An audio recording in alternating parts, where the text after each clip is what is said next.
जात प्रमाणपत्र देताना काही अधिकारी जाणीवपूर्वक खोडसाळपणा करतात असा गंभीर आरोप अण्णासाहेब पाटील आर्थिक विकास महामंडळाचे अध्यक्ष नरेंद्र पाटील यांनी केला आहे।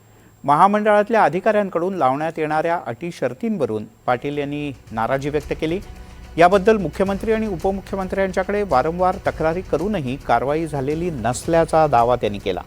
त्यामुळे मराठा समाजातल्या तरुणांना एकत्रित करून सरकारच्या विरोधात आंदोलन उभारण्याचा इशारा नरेंद्र पाटील यांनी दिला आहे।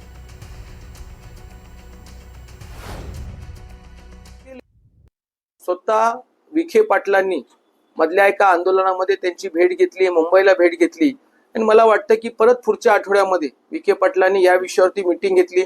मला वाटतं या वेळेला त्यांना आंदोलन करायची गरज लागणार नाही, परंतु सरकारी प्रशासकीय लेवलवरती या ठिकाणी कारभार बघतंय आणि कुठे त्रुटी असतील ते दूर करतील। आणि जर एखाद्या अधिकाऱ्यांनी नालायकपणा करून जाणीवपूर्वक दिलेलं कुणबी प्रमाणपत्र हे रद्द केलं असेल तर त्या अधिकाऱ्याला काही गोष्टी भोगाव्या लागतील।